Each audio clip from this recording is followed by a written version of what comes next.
everyone. I'm Mr. Abbott. This is my classroom. Sorry I can't be here today.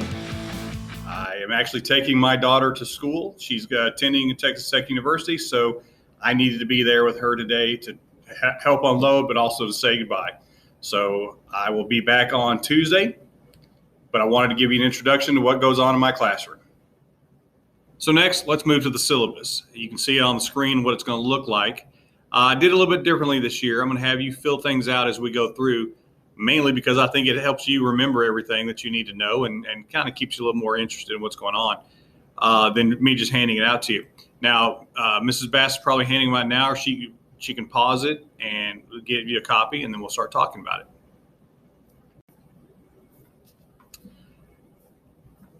So for this first part, as you write things down, you're going to come up with some questions that you have that you don't know the answer to. Now, normally I would stop talking here and just answer any questions you have in general, since you've already been to school one day. But right now we can't really do it since I'm on video. Now, if Ms. Bass wants to stop it, she can stop and answer some of your questions. She knows a lot about what's going on here, and you can ask her, or you'll see something later on that a way that you can ask me. But I just want to hit on a couple things real quick. First of all, questions you might have about your schedules, just make sure you follow those. Lunch, talk to your third period teacher. In my class, if this is third period, which it may not be, I'll tell you that we have C lunch, because that makes it good. On B days, we have C lunch. And I'll close off this screen by having you notice what's on the bottom of the screen, where it says something I like to mention every day. You've started high school. That you only have 144 more weeks of school before you graduate. Now, that's over 4 years, but 144 weeks, you're getting there. And you'll be surprised how fast it's going to go. Every week it gets a little faster and faster until you graduate, and then you're looking at college. And now, the part you've all been waiting for. Who is Mr. Abbott? Well, let me tell you a little bit about myself. This is my 24th year of teaching. I started in 1992. Some of you are already thinking, wait, 1992 was not 24 years ago, it was 30 years ago. That's true. Started teaching in 1992. I taught for 9 years, and my children were born. My son was born, actually. And when that happened, I decided to stay home with them for 6 years before I went back into teaching. So I taught for 9 years at the middle school level, and now I've been teaching for 15 years at the high school level since my kids started growing up. This is my 10th year at Frisco High School. I've been in the same room the whole time. I've taught Algebra 1 the whole time with a little bit of other stuff, but usually just Algebra 1. That's all I teach. So that's good for you because I know it real well, but that's all I teach. Speaking of my kids, my son is a junior at the University of Oklahoma. You can see by the flag behind me that I have 2 kids. One, like I said, junior at the University of Oklahoma, where he majors in physics. I have a daughter who will be attending Texas Tech, which again is why I'm doing this by video and not with you in person today, because I'm at Texas Tech with her. And she's going to be majoring in food science. I've been married for 25 years. My wife works in IT, which means she works on computers for big companies. She does a lot of work with them, which is why I stayed at home. Now, you may also see my flag to the right. I attended Angelo State University. It's a small school out in West Texas. I went there so I could play football. Yeah, believe it or not, when you see me, I play football. Anyway, I went out there. I majored in history. That's what my degree is in. And then I became a math teacher for many, many years. And it's also where I met my wife. We started dating when we were in high school, or not in high school, when we were in college. We've been together for a very long time. Now to our next slide. What is Algebra 1? Well, this is really going to be your course info, but you need to know about Algebra 1. Obviously, course info, this is Mr. Abbott's class. It's room C206. But more importantly, what is it? It's problem solving. We're going to learn a lot about problem solving. I know it sounds awesome because we do EOC and everything, but it's more about using it to solve any type of problem you can apply math to, which really is a lot of them as you get older and you get more involved. It's also the bridge class. This class is one of the most important classes you take all in high school because it leads into every other math class you take. And no matter how much you love or dislike math, you still have to take 4 classes in high school. And this is the one that teaches you all the skills that you need for all the other ones, for geometry, algebra 2. Now, geometry, you specialize in shapes and angles.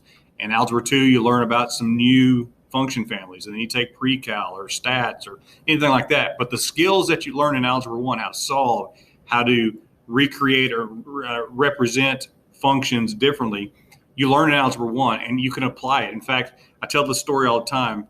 I told you about my son who's a physics major. He was taking a Calculus 4 class. I haven't taken one of those since in the mid-'80s. And he asked me a question. I didn't know what the answer was. I haven't looked at calculus forever, but I knew it was a factoring problem. So I reached into my bag of tricks and pulled out something I give my students that I'll give you guys later in the year, a little card that shows you how to factor trinomials using the box method, using a Punnett square or whatever you might call it later on. And we followed the exact same steps that I showed my students, and I'll show you on day one of factoring. And he used those and was able to factor some physics, calculus 4, whatever, gobbledygook. In fact, I did it, didn't know what I was doing. But this class teaches you those skills that you need for all of your science and all your math, how to basically get through it. Okay? That's why it's so important that you learn. That's why I'm going to beat it into your skills and processes. It also, it's the first real math you take. You've been taking arithmetic, and it's great. Those are great classes, but it's not real math. You've learned about numbers, 1, 2, 3, 4, 5, and little things like that. You may have done some Pythagorean theorem or some area or volume, but you're basically dealing with known numbers and just numbers. Well, this is real math. Real math is science. It's unknown. It's big numbers, small numbers. The best way to put it, it's real math. Okay. And the most important thing here, or one of the most important things, it's logic.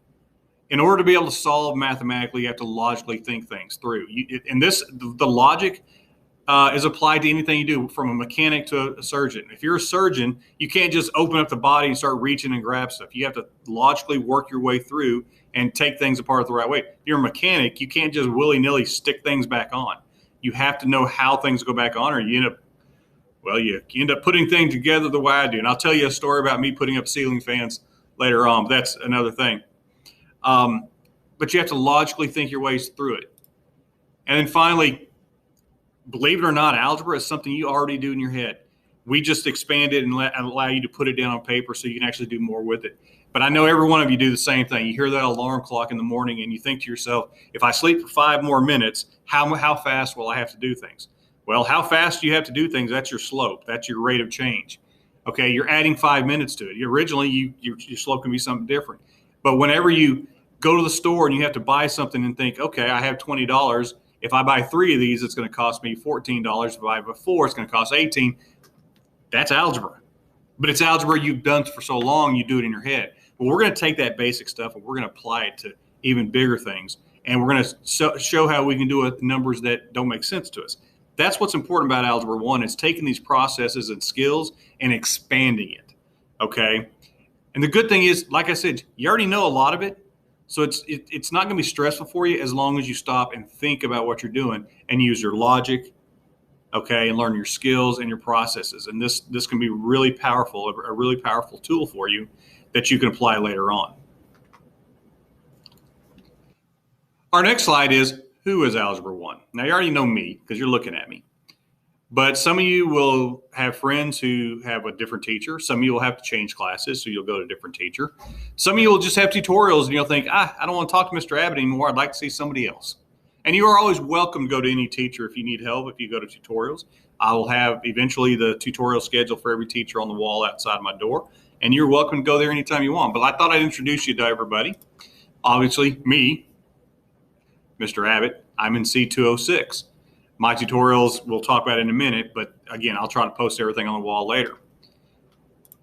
Next is Miss Schmitter. She's new to the school. She's been teaching for a while now, but she's in W217, which is at the way other end of the building. So before you go down there, just ask her. You'll figure it out eventually. Next is Coach Smith. He's a football coach. He's also teaching a couple of government classes and some social studies. He's been here a few years now. Great guy.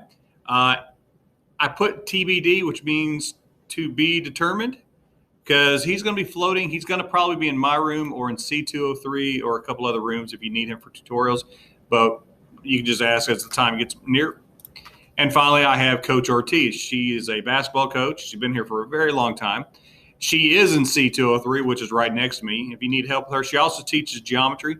I failed to mention Ms. Schmitter also teaches pre-cal, I believe. So you may get her in a couple years, but Coach Ortiz also teaches geometry. So some of y'all will be having her and then, or me, then her next year. So you might as well go next door and get to know her if you have tutorials. She's wonderful people. And you get help from anybody, but we are the 4 teachers that teach Algebra 1, so you can always come to one of us. Next slide. When can I get more Algebra 1? Yes, another question that you've been dying to ask. You're going to love the class so much, you're going to wonder, when can I see Mr. Abbott or any of the algebra teachers ever again? So there's a couple easy ways to do it. First of all, we all have tutorials. And again, I'll put something on the wall outside for tutorials later on. We're still a little iffy trying to find rooms and exact times, but I'll tell you what mine are. And again, you are welcome to go to any teacher.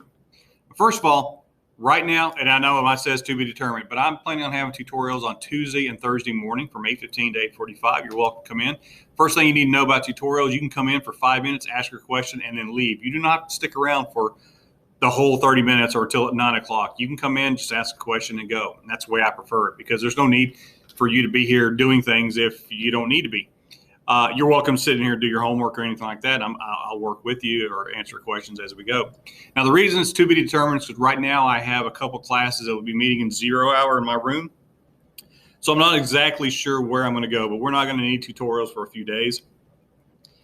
But I will post that. I'll let everybody know through Remind or something like that.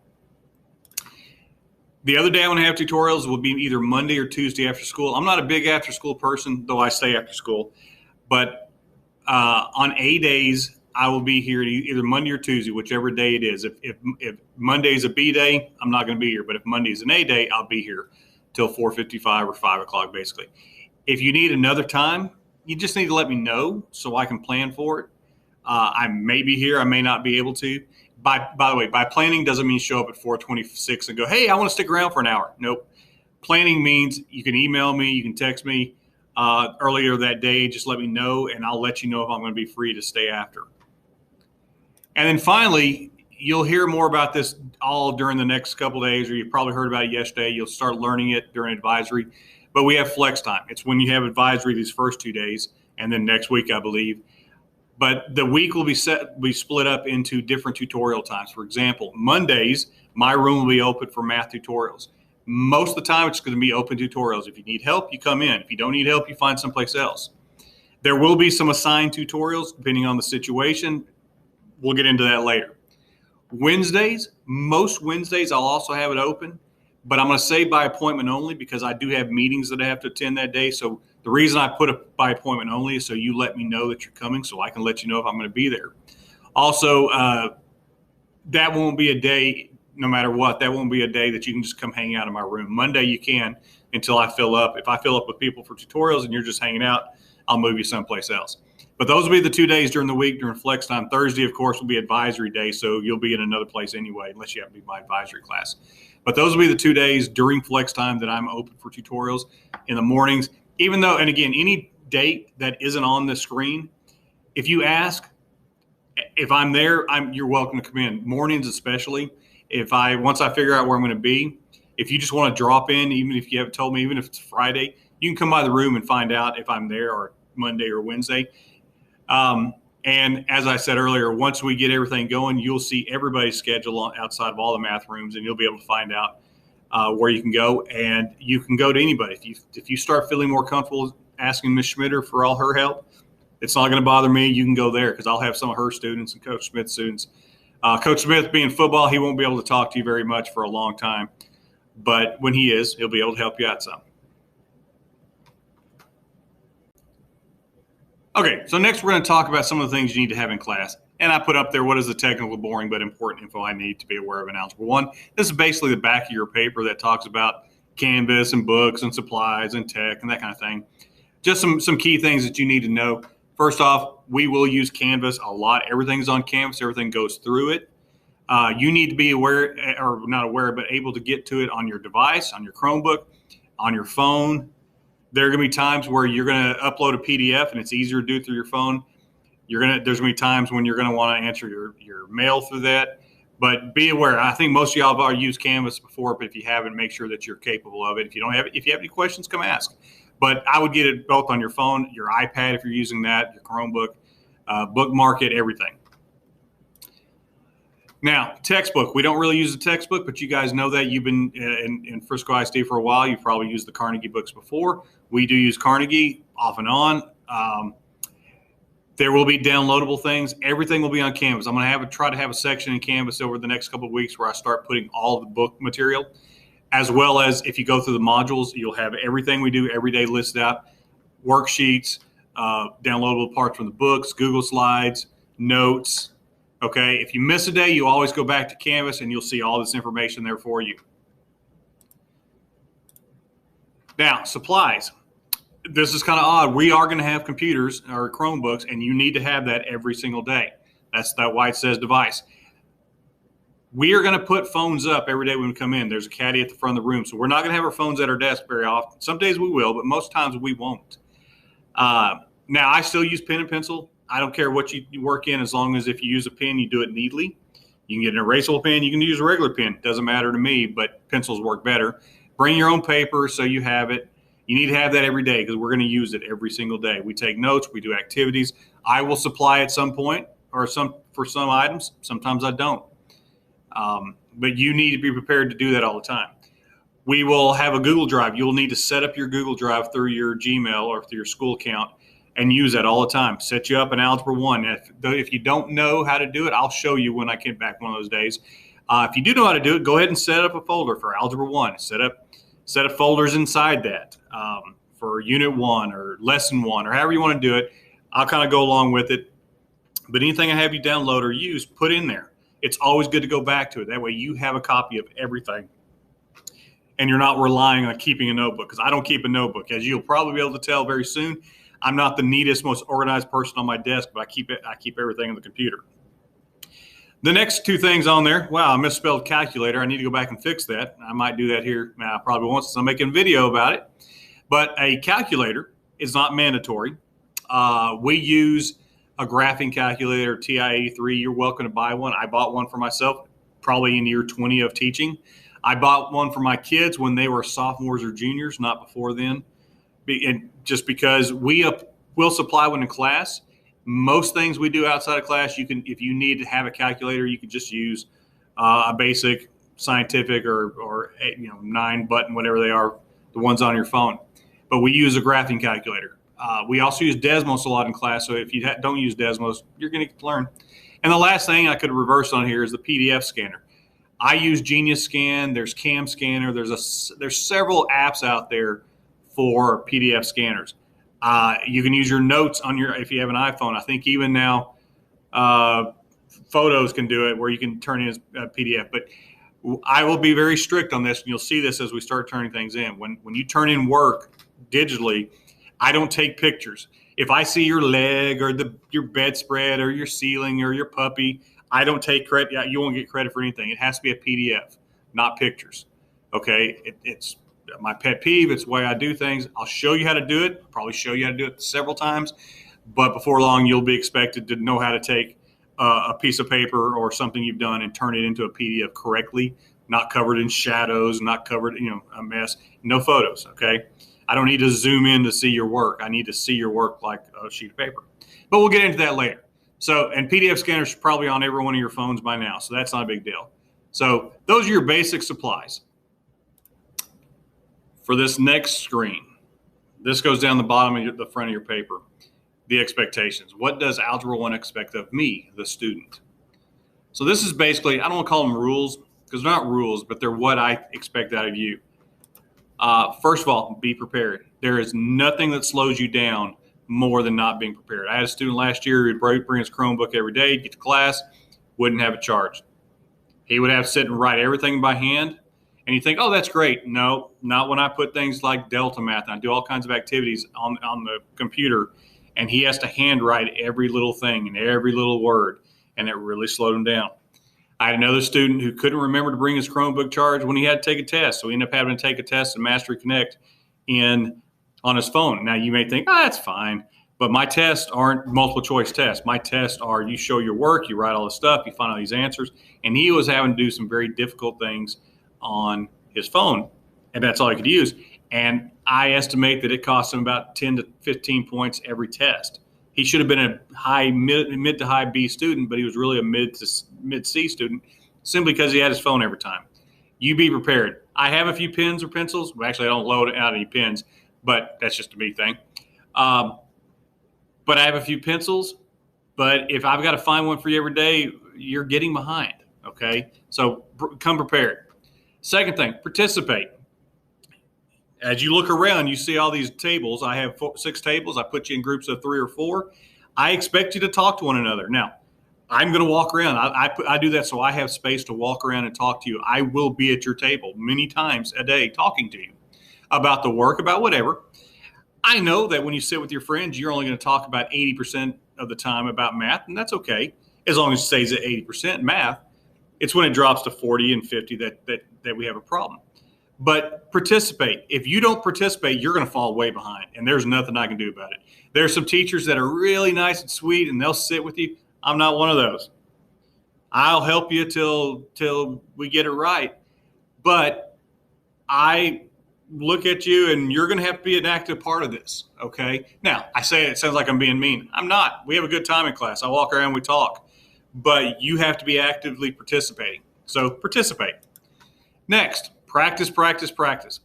To me, math is not like history or English. To me, math is like football or volleyball or band or choir. You don't go to football and just stand around and coaches tell you the play and then you go, I can do that, and you run it and win the Heisman. You run the play 40 or 50 times over and over and over till you do it right. And if you don't do it right, you do it again. In band, they don't just give you the sheet music and you play it like a master. In fact, most of y'all pretty much were terrible in 6th and 7th grade. You're getting better now, but for a long time you were terrible. And when you do your sight reading competition, your teacher stresses and y'all stress because you're not as good as you normally sound on your regular concerts because it's the first time you've seen it. Math is that way. You're not going to be good at it the first time, at least for everything. Okay, there are going to be some things that you just don't get until you try it 3 or 4 times. And it may take you 8 times for this topic, it may take you once. Okay? But it's a skill and it's a process that you learn. So you practice, practice. Now put on their skills, processes. And one other thing, vocabulary. Use the words. Okay, if you learn a word, use it. Don't just sit there and write it down and go, I'm never going to talk about it again. The 2 words that people or students lose and forget about or can't use correctly more than any other 2 words in math are domain and range. Very incredibly simple concept. Domain is all your x values going across. Range is all your y values going up and down.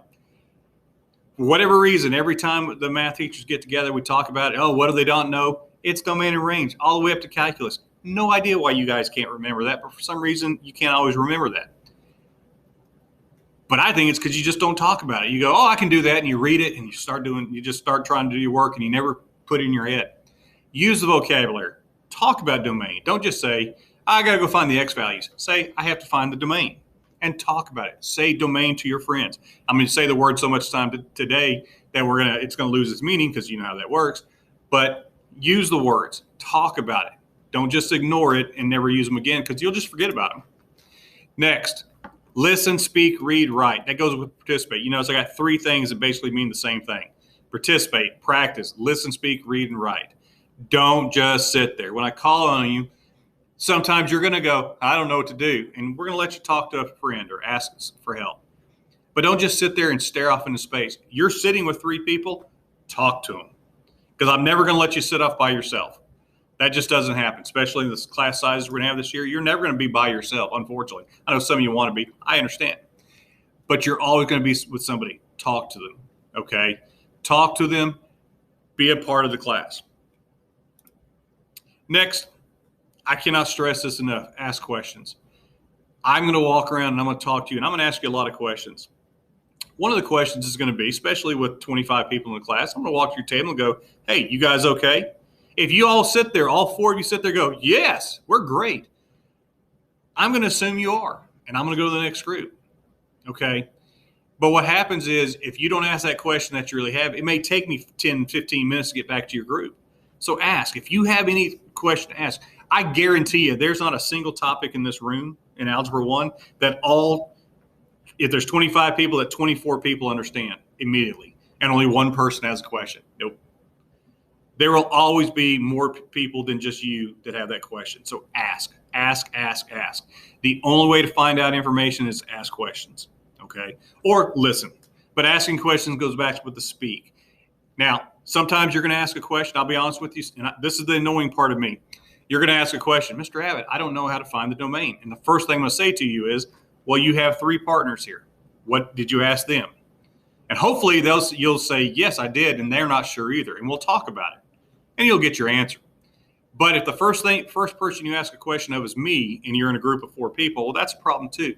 You need to ask your partners questions, okay? Because they're with you the whole class period. I'm with you every 5-10 minutes, however long it takes me to get back around. Okay, so you have to ask questions of everybody. Get those answers that you need, not the answers for the test. Get the answers that you need to understand the questions, okay?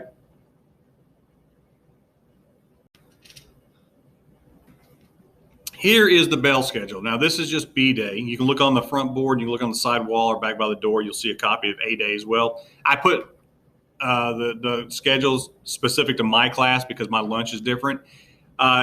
Basically, third period, you see there's from 12:45 to 12:50 with 30 minutes worth of lunch in there somewhere. During your advisory, you'll actually find out. You can ask the teacher when or who your teacher's name. They'll tell you when they have lunch.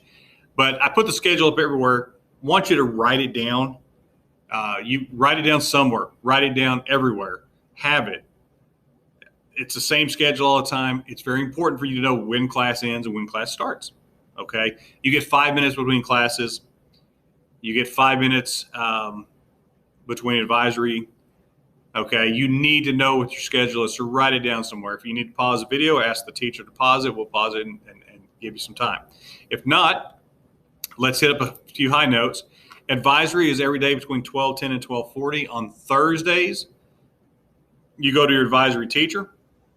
It's going to be the same all year, maybe the same forever. I'm not sure.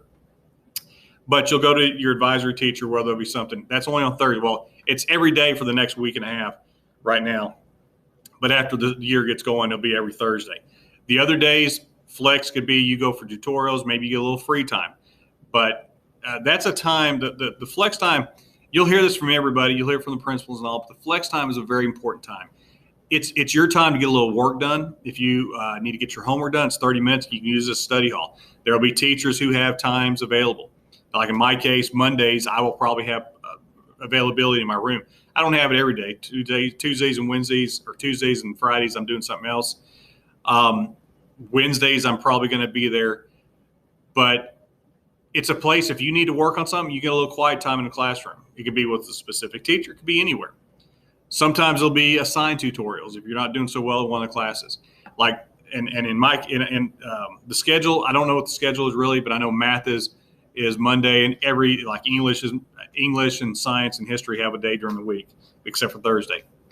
And then for me, if you are in my class third period on B day, we have C lunch. That means we go to class for an hour. Then we get a 30-minute lunch, and you'll just leave all your stuff here unless you just want to take it with you, but I'll lock the door, and they'll come back and spend the last 30 minutes in class. Now, the key thing to remember there is you won't be let out to go to lunch until 1:50, okay? Your lunch is from 1:50 to 2:20. They will release you from the cafeteria a few minutes before 2:20.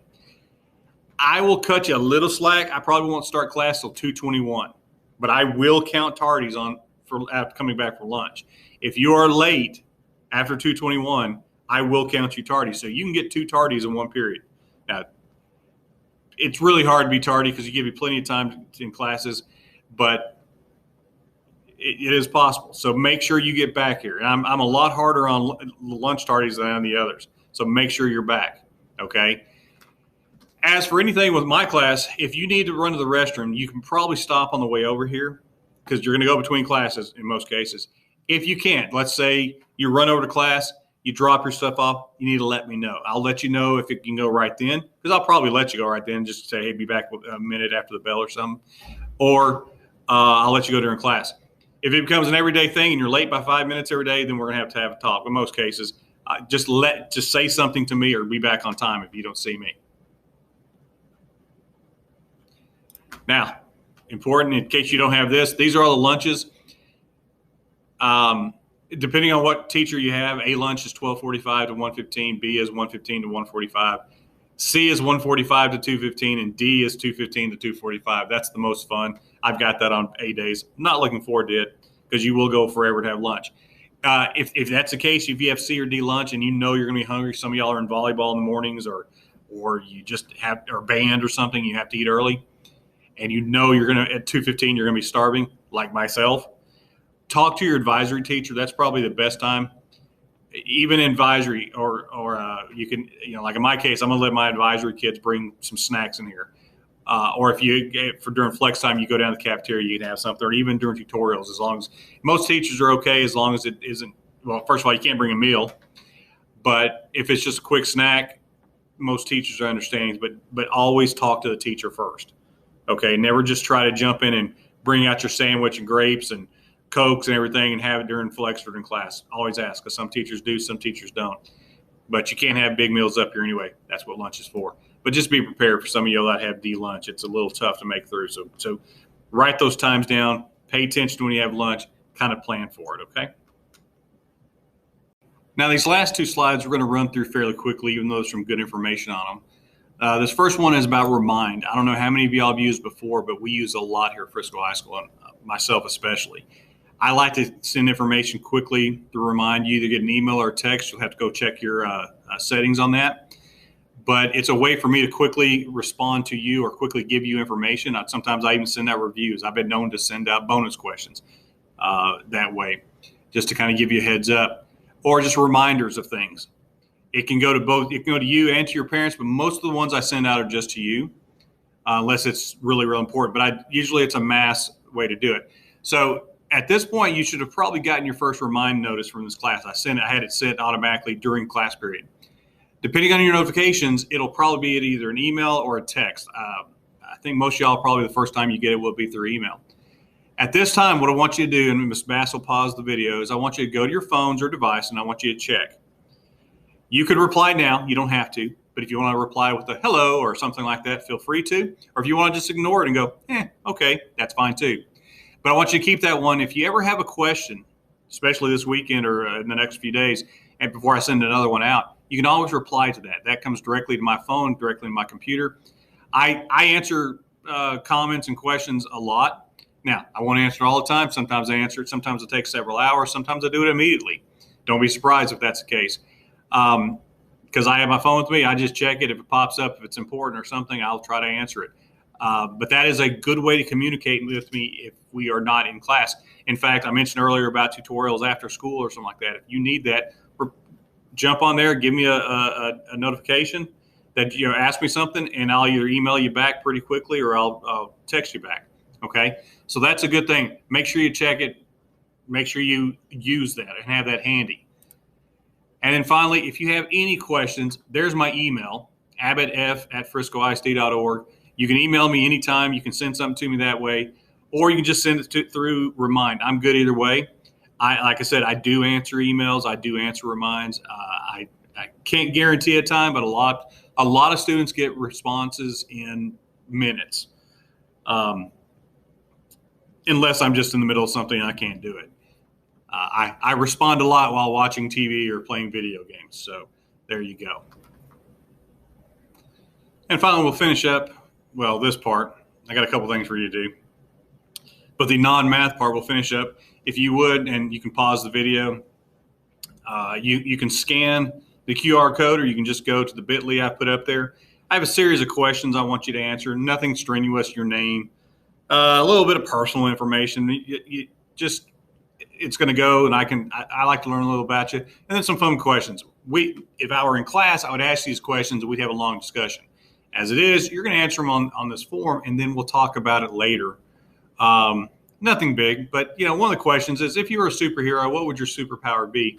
There's one right answer. I hope you get it right, but I'm not going to tell you what the right answer is, but there's definitely one. But little things like that, just something we can talk about in a minute. Then after a few minutes, when you've had a chance to do that, and if you don't finish it later, so your first homework. But if you don't finish it, the last probably 25 minutes of class, you're going to get a worksheet, a math worksheet, a vocabulary worksheet. Remember I talked about vocabulary, words you need to know. It's not a grade. It's just to get your brain revved up and working again.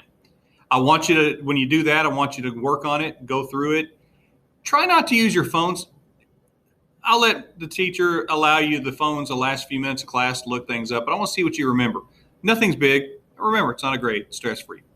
Take the time to do that. And if you have any free time, get to know the people at your desk, okay? On Tuesday, we'll get back rolling again, and we'll talk about some of the things that we didn't get to talk about in person. You'll get to meet me in person. And I'll be honest with you, we're going to jump right into the math because that's what's important here, and that's also what's more fun here. I hope that you enjoy the class. One of the questions I'm going to ask you is how much do you like math? But I tell this to my students every year. One of my goals, or maybe my biggest goal for you as we go through the school year, is that you learn to enjoy math a little bit more. I know not all of you are big, huge math fans. I get it. You're not me. You're not a nerd like me that loves math. But my goal is to always make you or let you like it a little more when you leave.